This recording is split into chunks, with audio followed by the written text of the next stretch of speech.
అందరికీ నమస్కారం. పోయిన భాగంలో మనం లలితా త్రిశతి నామాలలోని 143వ నామం యొక్క అర్థాన్ని తెలుసుకున్నాం.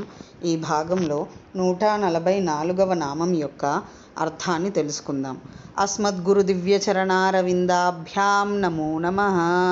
అశేషజనమోహినీం అరుణమాల్యభూషాంబరాం జపాకుసుమభాసురాం జపవిధౌ స్మరేదంబికాం. శివాయ గురవే నమః. శ్రీగురు పదాంభుజములకు సభక్తికమైన ప్రణామాంజలి సమర్పణతో లలితా త్రిశతి నామ సంఖ్య 144. ఓం కామితార్థదాయై నమః. ఓం కామితార్థద. ఇది 5 అక్షరముల నామము. ఈ నామంతో మనము అమ్మవారికి సభక్తికముగా నమస్కరించుచున్నప్పుడు ఓం కామితార్థదాయై నమః అని పలుకవలెను. కామితార్థద అభీష్టములను ఒసగునది అని అర్థము.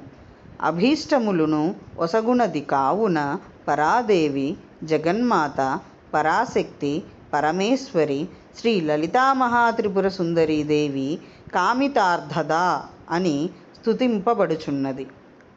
ఆప్తకామః అనుచు శృతి.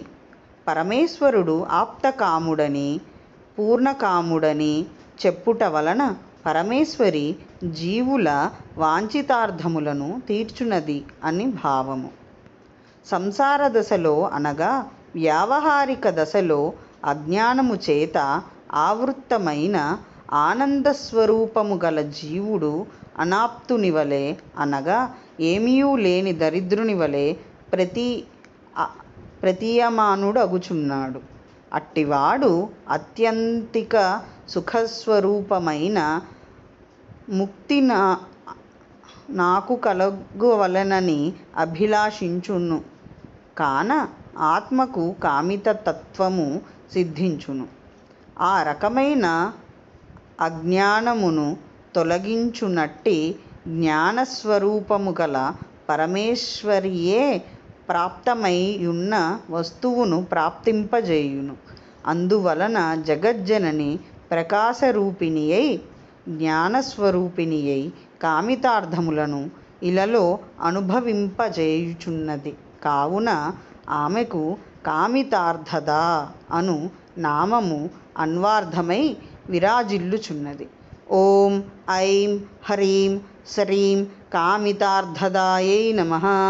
శివశక్తిరూపాయ నమః శివాయ. ఓం ఐం హ్రీం శ్రీం శ్రీమాత్రే నమః. సర్వం శ్రీ సద్గురు దివ్యచరణారవిందార్పణమస్తు.